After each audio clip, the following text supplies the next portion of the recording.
partir do dia 1º de janeiro, a missão de governar o país pelos próximos 4 anos. Uma tarefa desafiadora, que inclui o combate ao déficit bilionário das contas públicas e, o mais importante de tudo, restaurar o sentimento de união do povo brasileiro. Da infância no interior de São Paulo, a uma carreira militar engajada e polêmica.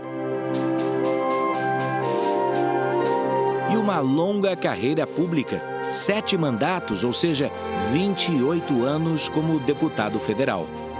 Meu avô já foi candidato a vereador em Campinas, São Paulo, não teve sucesso. O meu pai foi uma vez candidato a prefeito em Eldorado Paulista, não teve sucesso. Então, fui o primeiro da família, não só na área militar, bem como a ter sucesso na política. Aos 63 anos, Jair Bolsonaro chega à presidência da República. Nessa entrevista exclusiva, ele relembra a trajetória. Sou um político ainda, né? Mas mantenho aí todos os meus laços com o Exército Brasileiro. Os desafios são muitos. Um rombo de quase 160 bilhões de reais, uma taxa de desemprego elevada e um ritmo de crescimento lento. Mas o presidente eleito se diz pronto. É verdadeira. Bolsonaro nasceu em Glicério, interior de São Paulo. Aquele que esquece seu passado está condenado a não ter futuro. Em agosto, o então candidato voltou ao município pela primeira vez desde a infância.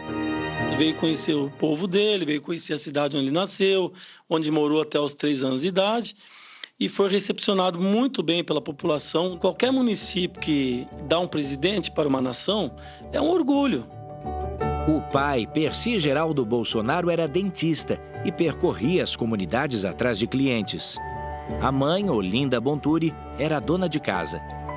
Depois de alguns anos, a família se instalou em Eldorado, no Vale do Ribeira, a região mais pobre de São Paulo, o estado mais rico do Brasil. Nossa equipe viajou até a cidade para saber mais sobre os primeiros anos de Jair Bolsonaro. O menino Bolsonaro estudou nessa escola. O atual diretor era colega da família. Ele conta que o presidente eleito era aplicado e tinha bastante apoio, especialmente do pai. Está aqui, datado de 26 de janeiro de 1966. E assinado... Jair Messias Bolsonaro, assinado pelo pai dele. Assinado pelo pai. Dr. Percy, né? O senhor Geraldo dava muita importância ao estudo e queria que seus filhos estudassem aí. Sempre fui o primeiro aluno das respectivas matérias, tanto é que nós tínhamos o quadro de honra trimestral, sempre frequentava o primeiro lugar. O que marcou foi uma professora de inglês, ela falava I love you, porque era um aluno, segundo ela, dizendo para toda a sala de aula que tinha realmente um futuro promissor pela frente. Neto se orgulha do ex-aluno da escola e espera que ele inspire os estudantes. Através da eleição, aí o Jair Bolsonaro acabou colocando Eldorado no mapa, né? Então é necessário que haja uma situação desse tipo, assim, olha, saiu um presidente da estadual Jaime Paiva, então eu também posso ser alguém, né? Posso ser um médico, pode ser um doutor, dentista, e quem sabe um novo presidente. Bolsonaro tem 5 irmãos. Vânia e Denise ainda moram em Eldorado e relembram com carinho do período da infância. É uma vida simples, mas gostosa de viver, né? Muitas coisas para brincar, para fazer. E sempre, mas sempre, horário para chegar em casa, horário para tudo. Quando chegou a Eldorado, a família morava na zona rural. Depois, se mudou para esta casa, onde hoje funciona a Secretaria Municipal de Saúde. Vocês moraram aqui quanto tempo? Acho que uns 3 anos aqui. 3 anos. 3 anos aqui. É. Desde muito antes do engajamento de Bolsonaro na política, a família já fazia o que podia para ajudar os amigos de Eldorado. A família ajudou minha mãe, nós não tínhamos onde morar, minha mãe chegou aqui, né, veio do Ceará e nós éramos todos pequenininhos e ajudou muito. Então, assim, a gente é muito grata pela família, né, que ajudou, o pai também, a mãe, Dona Olinda, né, são pessoas muito queridas. Seu Percy Bolsonaro já é falecido. Aos 91 anos, Dona Olinda, mãe do presidente eleito, recebeu nossa equipe na casa onde mora. Via mostrar a cidade da senhora, da sua família? Não diga, que muito obrigada. Ela se emociona. Estou felicíssima. O orgulho dos filhos é nítido desde o primeiro instante. O filho digno na escola, toda a vida assim. Todos os filhos, Todos, né, que a senhora teve, né? A senhora Porque vai conversa... muito da mãe e do pai, o exemplo. E sim, a educação... Né? Eu fico até arrepiada quando eu falo. A senhora imaginava um dia que a senhora pudesse ter um filho, uma presidente do país? Nunca. Eu sei que gostavam dele e eu gostava, mas num ponto desse foi uma surpresa muito grande. Nossa, é muita emoção. Não sei onde colocar tanta emoção.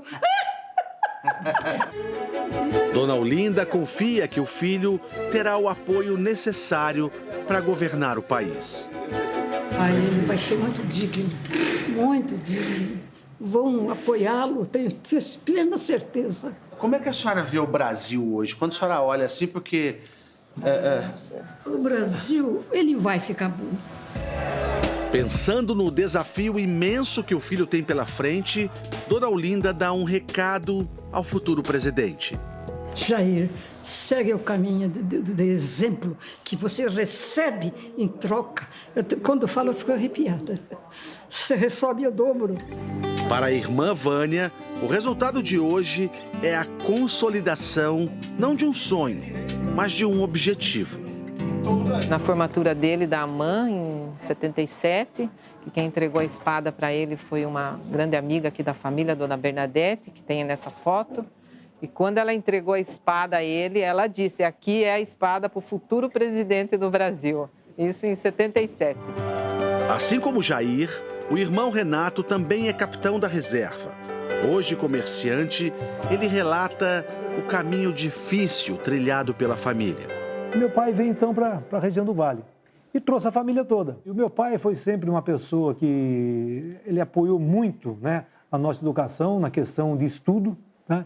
A minha mãe é uma pessoa muito dedicada, ela costurava, ela pintava, ela desenhava. Tinha trabalho de escola, ela estava junto, ela se dedicava, ela orientava, não deixava que a gente, né, fizesse coisas erradas. Por fim, deixa uma mensagem. O Jair Bolsonaro é a minha esperança, não por ser irmão, mas por ser a pessoa que ele é.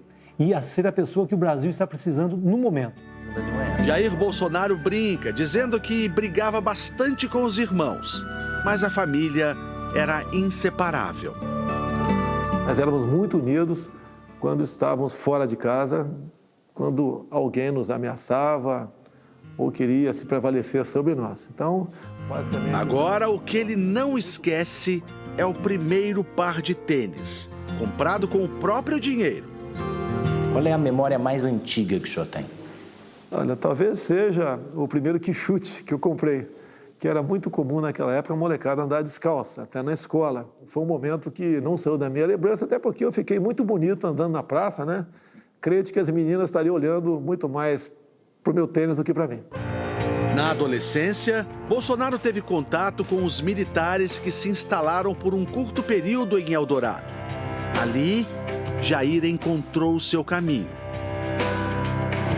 Aos 18 anos, ele entrou para a Escola de Cadetes em Campinas, interior de São Paulo. De lá, foi para o Rio de Janeiro, como mostra a repórter Renata Loures.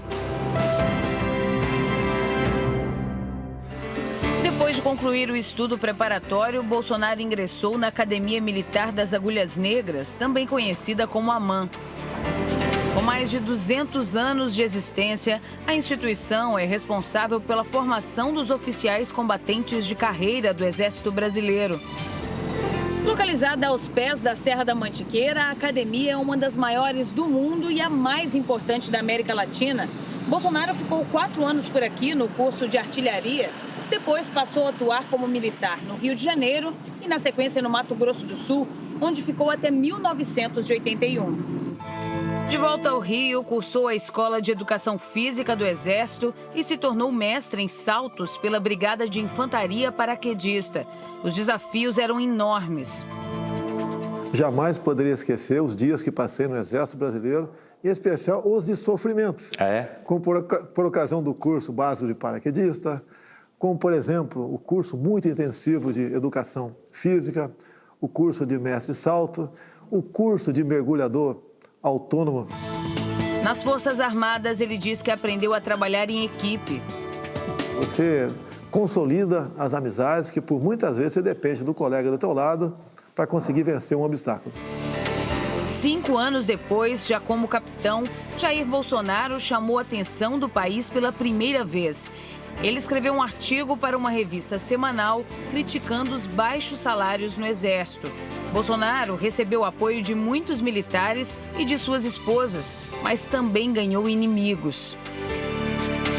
Ele chegou a ser preso suspeito de infringir o regulamento disciplinar e de arquitetar um ataque de protesto aos quartéis. Bolsonaro negou as acusações e acabou inocentado pelo Superior Tribunal Militar. Em 88, foi para a reserva do Exército, com a patente de capitão. Com esses fatos ocorridos, eu vi que eu não teria muita chance de prosseguir na carreira até o posto do generalato. Então, em meados de 1988, me lancei candidato a vereador no Rio de Janeiro e fui o mais votado do Partido Democrata Cristão. E no início de dezembro, então, quando fui diplomado pelo Tribunal Regional Eleitoral, eu passei para a reserva remunerada e hoje em dia sou um político ainda, né? Mas mantenho aí todos os meus laços com o Exército Brasileiro.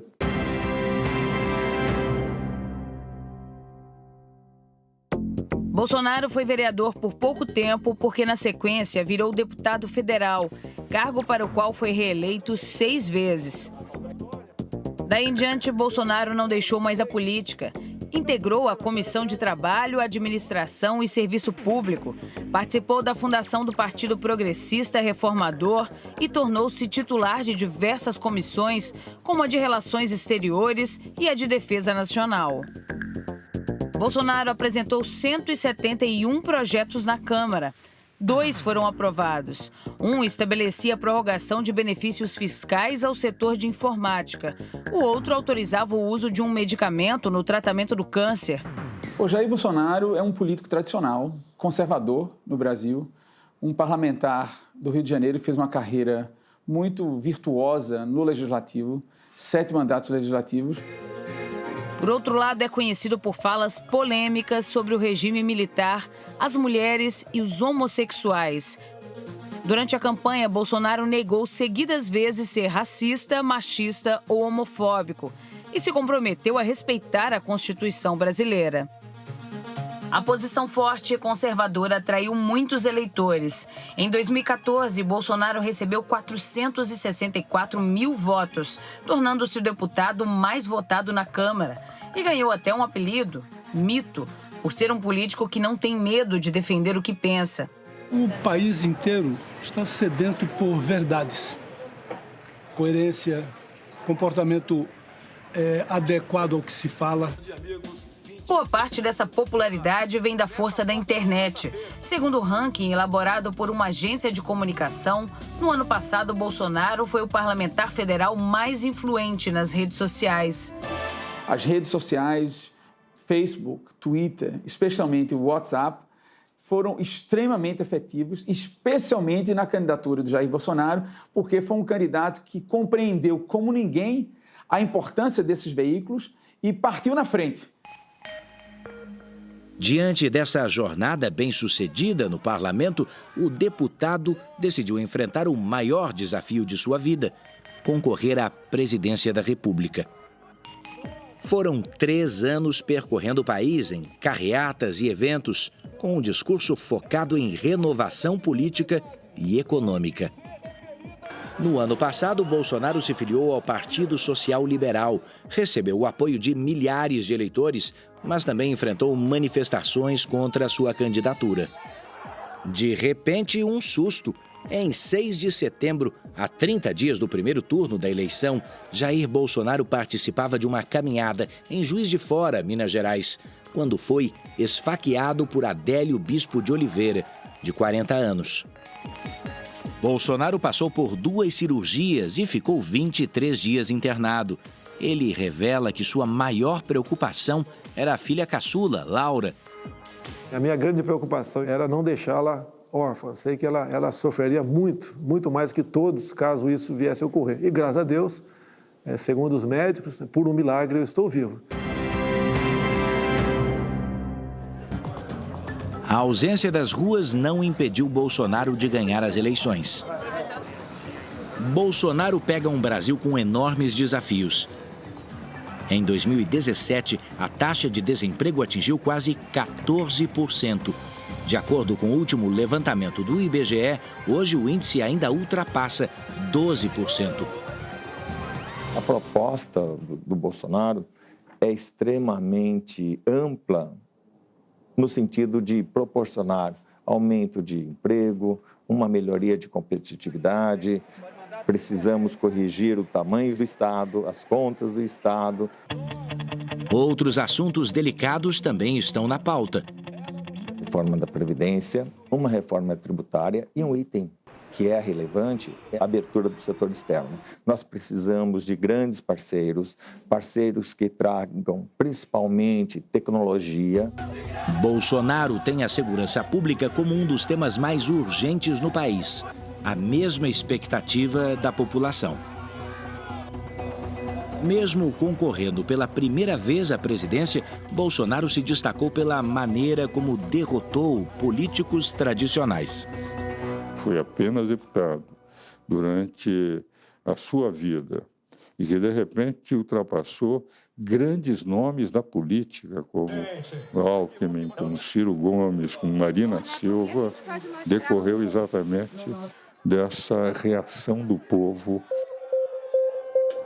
Um dos maiores desafios de Bolsonaro será unir um país e um Congresso divididos. Os resultados é que permitirão a união. O Brasil futuro tem que perceber que o mundo futuro não vai ser de esquerda ou de direita, vai ser de governos eficientes ou ineficientes. Os eficientes vão levar um país para fora, independente da ideologia, e ineficientes não vão levar.